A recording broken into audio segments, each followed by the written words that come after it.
All right, welcome into another episode of the Ryan and Goodman podcast. I'm Jeff Goodman. He's Bob Ryan, and we're going to talk a little bit about some NBA stuff. We're going to talk some college stuff because there are some off-the-court things that happen in the college ranks that I would like to get your thoughts on, Robert. But first, I was on NBC Sports Boston last night, and I said something that I think is probably going to get some attention, maybe not for the better. I said that the Celtics should look at dealing Jaylen Brown. Okay? Now, hear me out. Hear me out before you jump on. I haven't said a word. I haven't said a word yet.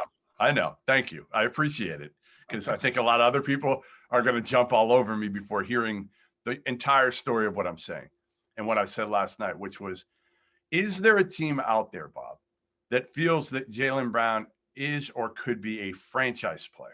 A franchise guy, a top 10 player in the NBA. If that is the case, why not look and see what you could get for him now? I'm not trading him for 75 cents on the dollar. I'm not trading him for anything less than another all-star and maybe more because he's 24 years old. But I would look to see what I could get only because I still do not think Jaylen Brown, Jason Tatum, and Kemba Walker are great together. I don't think they fit so well together because they are still at their core all scorers. So what I said was I would do a trade of Jaylen Brown for Bradley Beal. I would do that trade. I don't know where you stand with that, but Bradley Beal, now he's a scorer in Washington because he has to be. Okay, they got nothing else really for the most part. I know they got Westbrook now. And they had John Wall, who was hurt. But ultimately, Bradley Beal can be a ball mover also. He is a very good passer, a very good scorer, not as good defensively as Jaylen Brown, but still a good defender as well. And he's 27. It's not 24. Let's not make it look like 27 is over the hill here. He's in his prime. That's prime. My first instinct is it's robbing Peter to pay Paul. You do that. Yep. And then who's your starting forward? Who's on? Who moves up? What else? Well, you go Kemba, Beal, Tatum is your four. You probably play small with Smart, and then that's it. Tatum's your. I mean, really. And actually, I'm thinking of everything you said, and I Smart can guard a three though. Marcus Smart can easily guard a three. Oh yeah, I agree to that. And Beal can, I just think Beal fits. No, I love Marcus, but I don't want to put too much on him. Yeah, I like him because he's unique, and he is. And I don't want to hear about anybody else that's like him or anybody like him. But I like him in this hybrid role. I don't know. I think he's got whether or not they have, regardless. I think you've got to have Marcus Smart on the court at the end of the games. Don't you? I mean, your best five players, when Marcus Smart comes back here, are clear. They're clear as day. Well, maybe not your best five, but your four guys are clear as day, which is obviously Tatum, Jaylen Brown. Who's the so-called right? I mean, everybody wants Robert Williams today, and I know you had a nice tweet about Robert Williams and Bill Russell in the same tweet. Yeah, I mean, I wish Bill Russell would teach him the nuances of of how to take full advantage of this great ability. The question arose on Twitter, when's the last time the Celtics had anybody like Robert Williams? And the answer is they've never had anybody, in my experience, quite like Robert Williams. And that you have to go all the way back to Bill Russell, in a sense, and that Bill Russell remains. I know people, don't want to hear from the old farts, they don't want to hear from me, they don't want to hear from me, because they can't. I know it's a hard concept. By the way, we're rambling, but who cares? Yep. I know it's a hard concept for anybody today, anybody under 56, anybody to understand that some people are ahead of their time.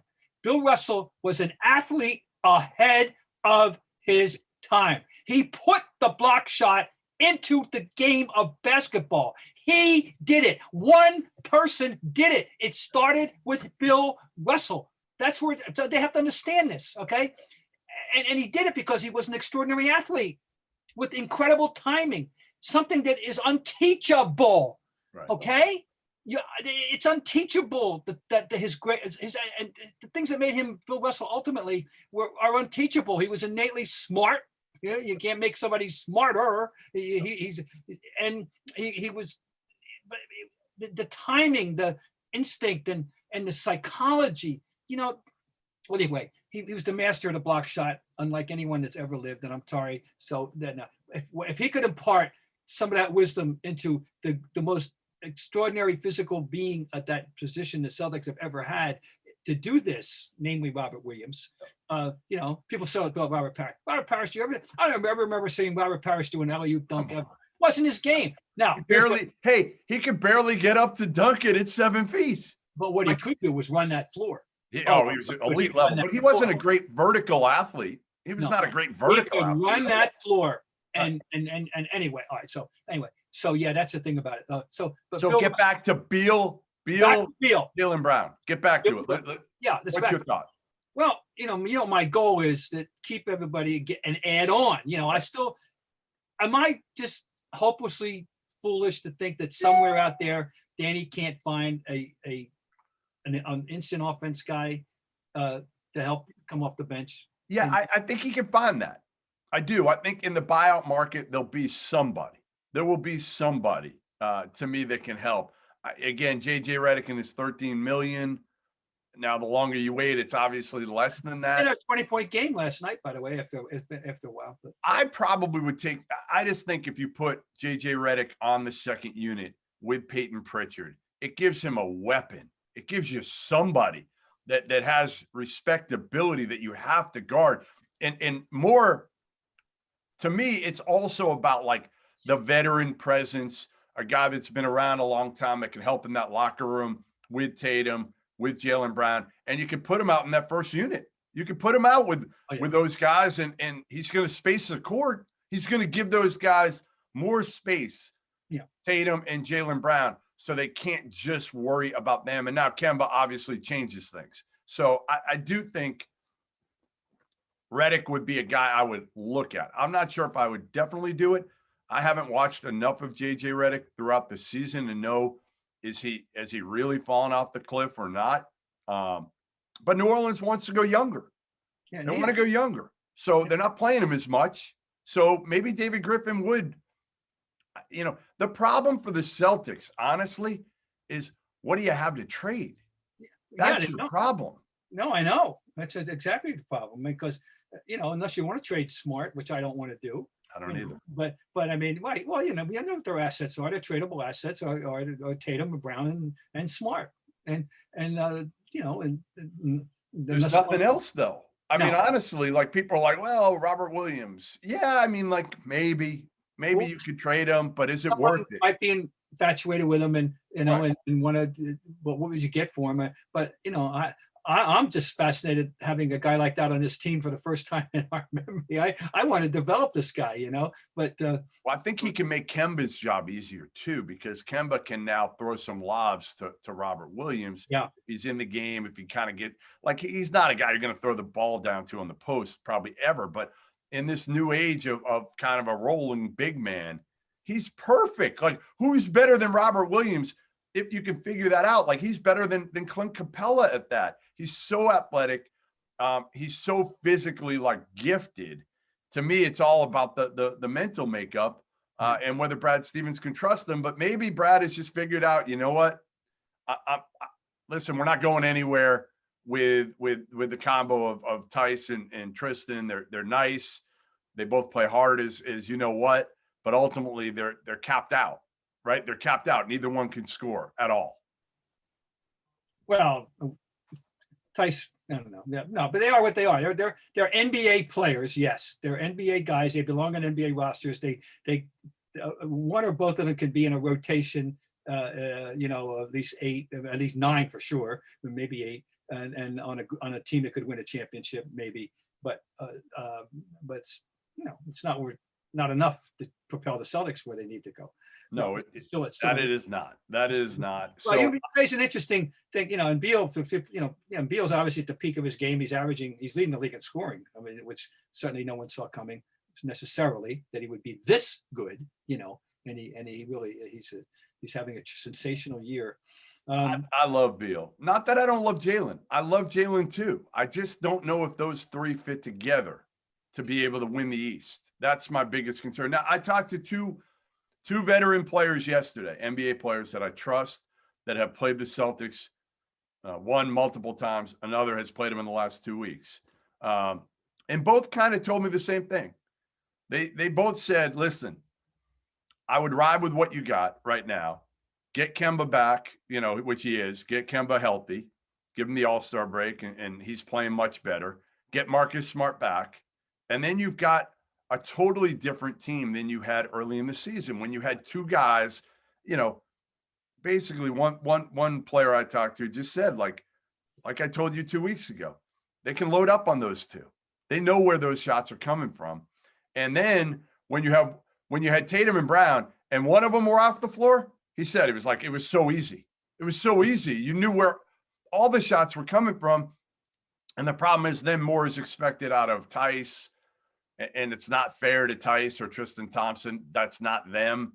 And so both of them pretty much agreed, stick with what you have, add a piece. Now, one of them said, yeah, they go Redick. The other said they probably wouldn't. Mm-hmm. So, I think that's the decision Danny might have. And maybe he just waits and sees, is there somebody else in the market? Another guy that I thought about, and I said this at the end of the show last night, he doesn't fit what they need on the court that much, but the team stinks. They're going to go younger, and he's in the last year of his deal, is PJ Tucker, Bob. Oh, yeah. I love him. In the locker room, on the court, toughness, all of it. Wouldn't you love to have PJ Tucker on this team for that reason? Well, I know you said that, and I go, oh, that's an interesting one.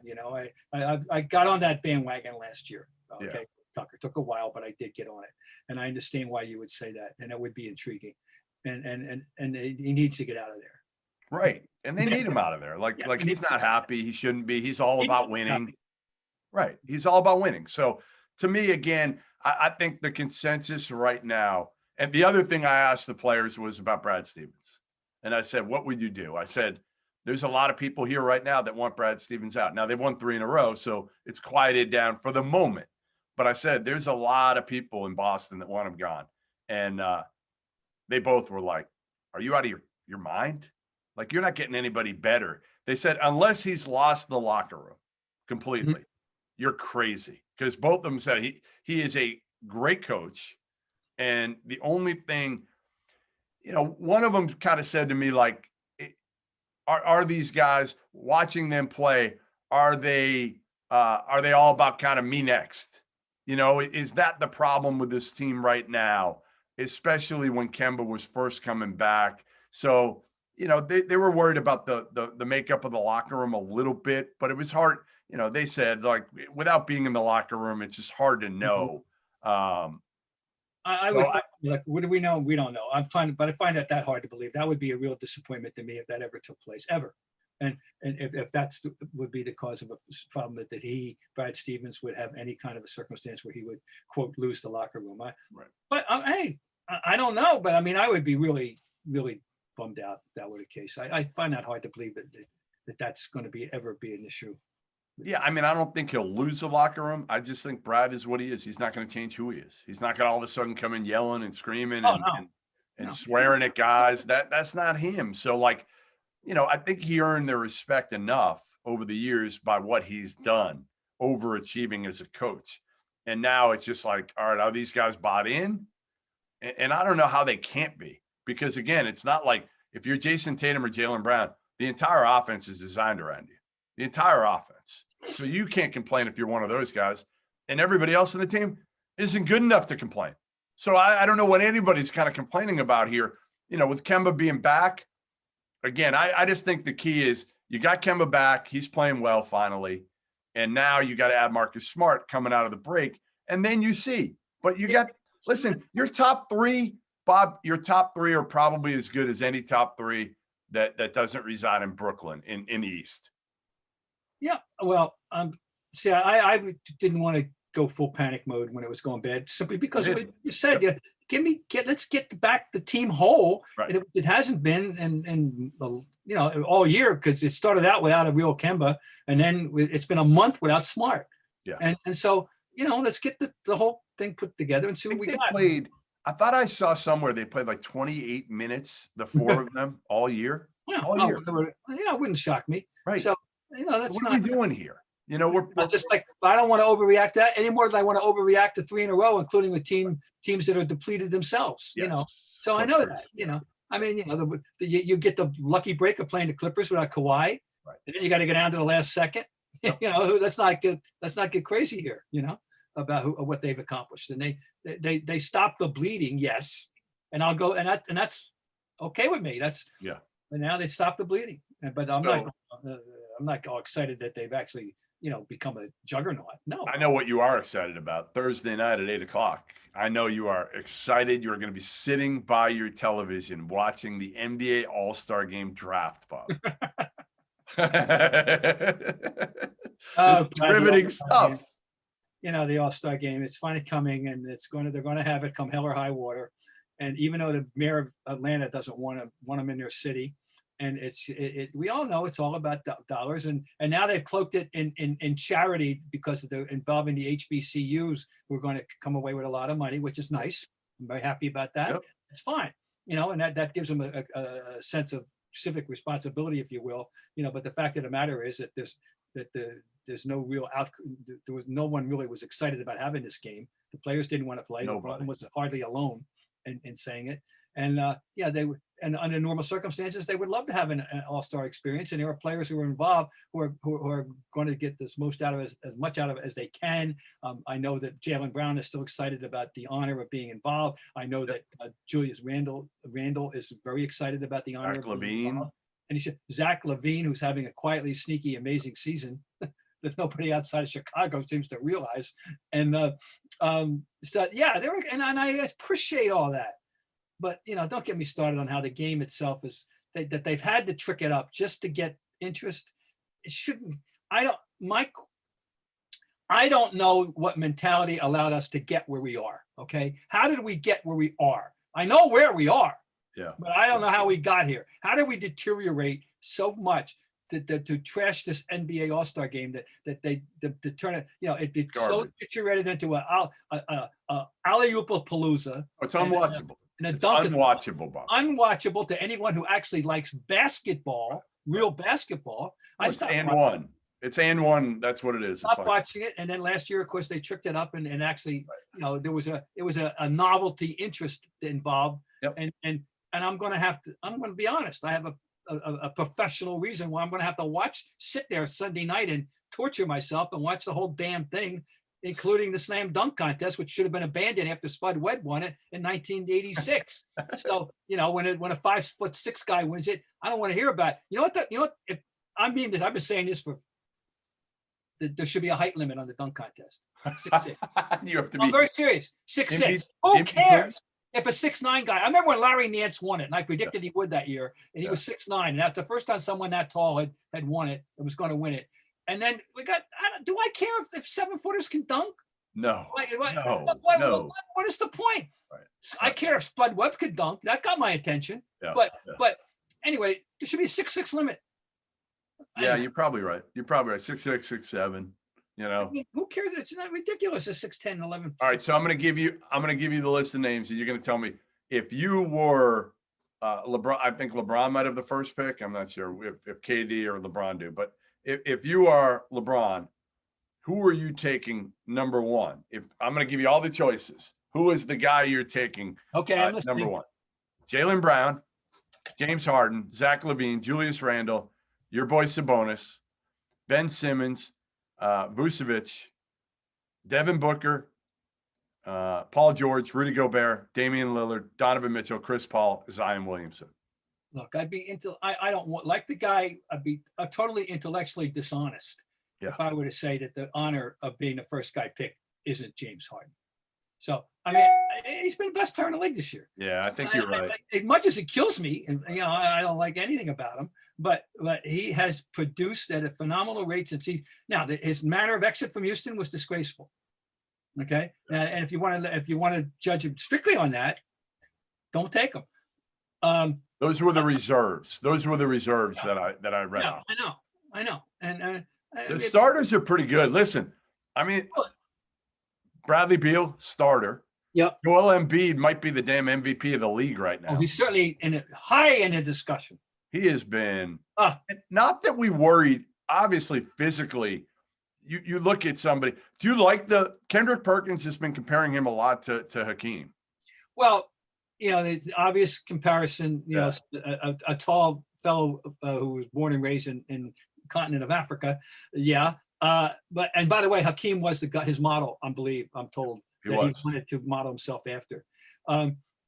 Hakeem remains the greatest player ever born outside the United States of America, in my opinion. To play in the NBA, Dirk Nowitzki is second, but he's number one, Hakeem, and he's an extraordinary player. He was noted for certain. I won't put him on. No, I can't put him on that level yet. No, but he's still got time to show us. He's been healthy. That's the greatest part of this. Bob. Remember this his path. I was worried. He's kind of been put. Yeah. He sat out 2 years. Right. Able to play, and in the third year played 31 games. Amazing. After being drafted as the third pick of the 2014 draft, he sat out the next 2 years, and then played 31 games. So he's just getting it all together, frankly, in his career. It's a goal. He's not Elijah Wan, and he may never be Elijah Wan, but boy, I'll tell you what, it's fair to say if there's going to be a next Elijah Wan, it may very well be Joel Embiid. I mean, he's averaging 30 and 11.6 right now. 30 and 12, averaged 40 and 19 on Wednesday night against the Jazz, against Rudy Gobert, right, which he took as a personal challenge, right? Yes. That was a big personal challenge. I'm saying, like, Joel is just like, when he wants to. When he wants to. That one play, he just knocked Gobert the next week and got away with it. Oh, that was great. He's so talented and so skilled. And I remember the crazy part was in AAU ball, he didn't even get off the bench. He didn't play. He was buried behind a kid named Chris Walker, who ended up going some McDonald's All-American, who went to Florida and never made it. He's in like the G League. I vaguely remember the name. Yeah, Joel didn't. And Rick Pitino, your guy, was the first one to tell me he would be the number 1 overall pick before he ever played a game at Kansas. He told me that maybe before his freshman year, because they recruited him a little bit, and he would have been the number 1 pick if he hadn't got hurt at Kansas. I mean, it was clear as day. I did a little research on him, and Wikipedia research that his original goal was to be a professional volleyball player in Europe, and then he was at a camp, and Luc Mbah a Moute. The M is silent. Mbah a Moute. He comes in, and of course he's a fellow Cameroonian, and says, "Young man, you are very tall. I think I have a game for you." Yeah, it worked. It worked. He's making a lot of money playing that game, and he may get an MVP award this year if your boy Doc Rivers can keep them together. Which, again, when Doc was hired, the one thing you and I both said was, if there's anybody that can figure out the dynamic of Joel Embiid and Ben Simmons and whatever other personalities are involved in that locker room, it is absolutely Doc Rivers. Yeah. So absolutely, I'm sorry about that. Yeah. Well, I'm happy for Doc. Obviously, you know that, and so we'll see how this all works out. But he certainly has to be enjoying what he's seeing every night with that. No question.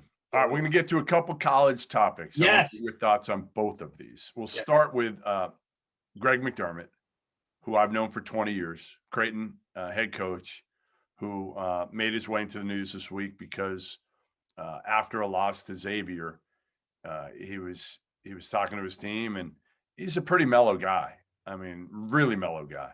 And he basically said something, I'm paraphrasing, but if you're not on the plantation, get off the plantation. Yeah, you use the word. Awful choice of words. Awful. He knows it. Trust me, I've talked to enough people close to him, and including his son, Doug McDermott, who I've known forever and is one of my favorite people I've ever met doing this. Mhm. And yeah, I mean, listen, he knows he screwed up. And in this day and age, if you screw up, you're listen, you're gonna feel it, and rightfully so. And the team decided, he basically said, I'll resign if you guys want me to resign. They said no. Yeah. They wanted him to coach last night against Villanova. They Yeah. want him to coach the rest of the season. As of now, things can change. Players didn't come out publicly and support him. That's the one area they haven't done anything. Mhm. They haven't done anything. They played the game, and then the one player who went up after the game, Damian Jefferson, when he was asked to comment about it, he said, I'm not talking about it at all. I'm just talking about the game.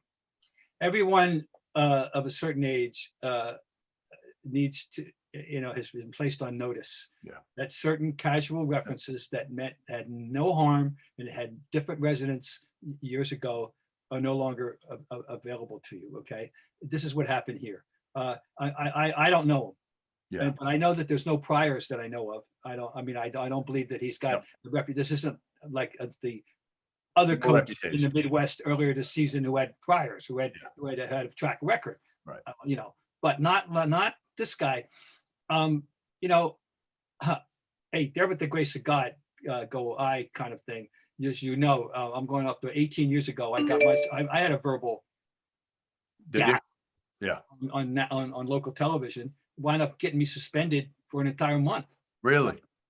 By the Boston Globe, and it was a hyperbolic remark, and that's all it was, and it was that. But I paid a price. Obviously, this is long. It had to do something long before Me Too, and now after Me Too, nothing close to that is possible. Anyway, so I know what it's like to make an honest, stupid mistake and then pay a price. That was 18 years ago, and but this whole thing about plantation. I mean, I'm going to throw it. What if he had said reservation?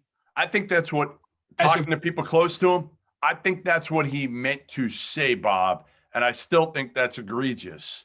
No, it's not. I don't think it's egregious. I think it's unacceptable. Okay, that's fine. That phrase, off the reservation, if you use it that way, he went off the reservation.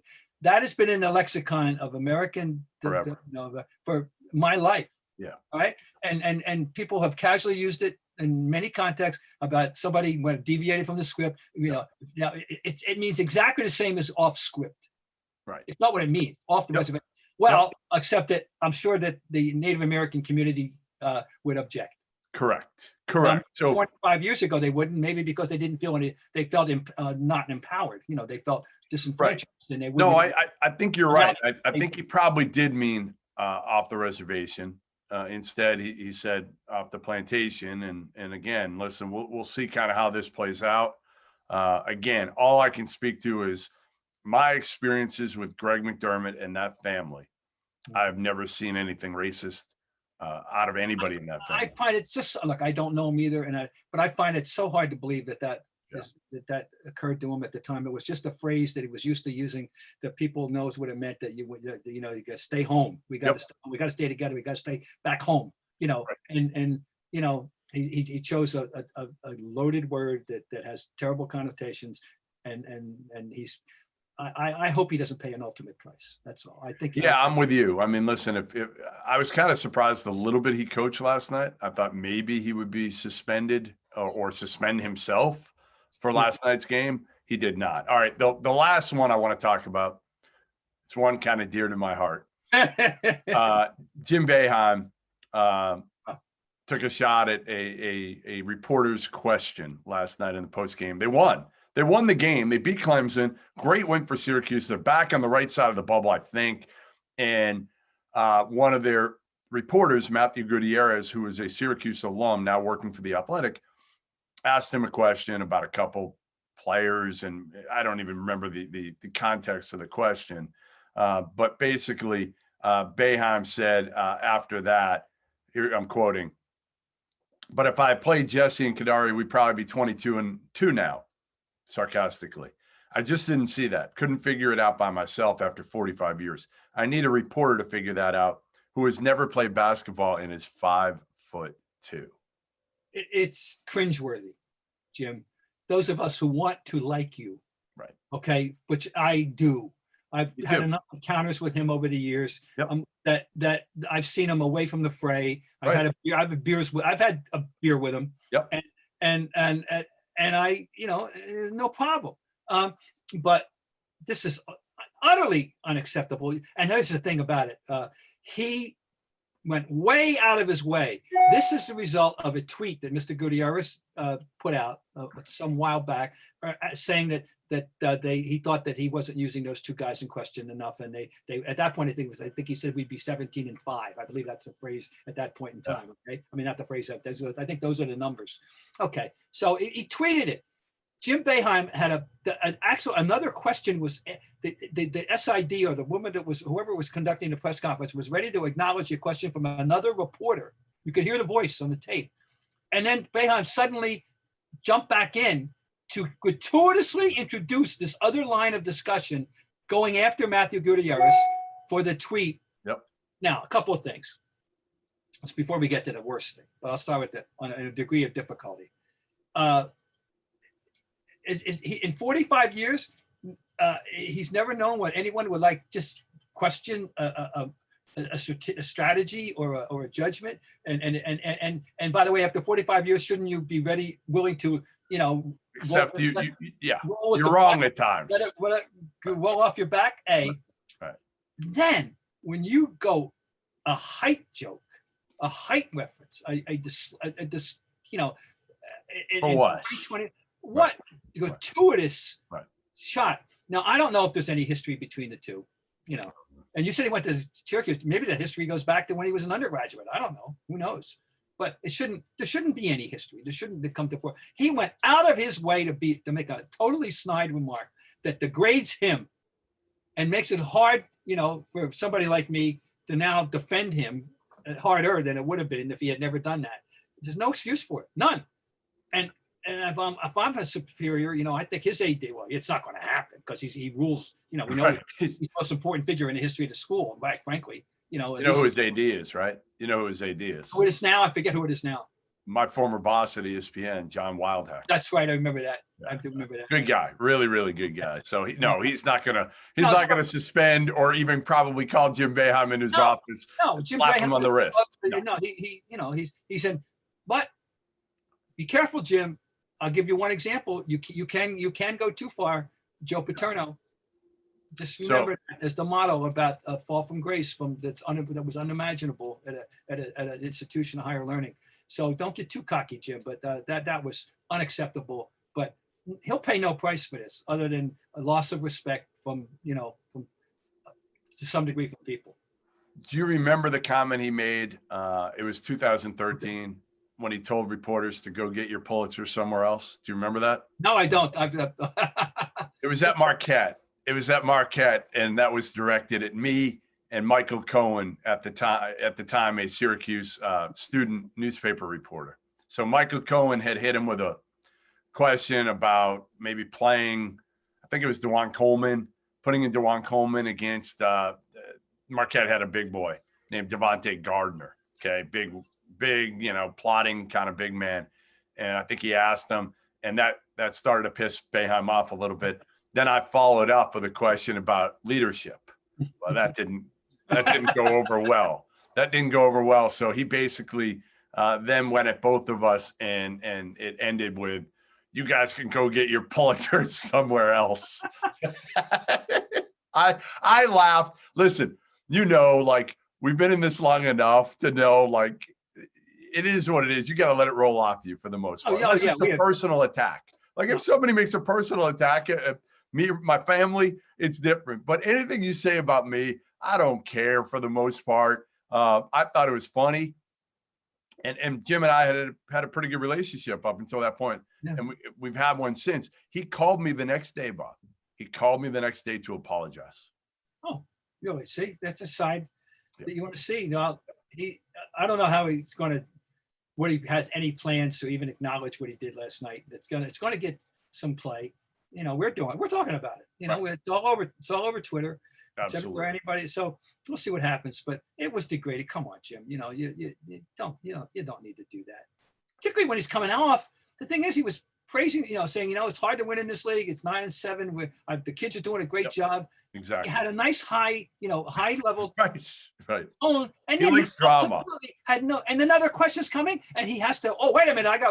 I'm going to put on my nasty hat now. He likes drama. Is I think part of it is for what ultimately. So, anything else? You got anything else? No, I'm just I'm a little just in terms of competition.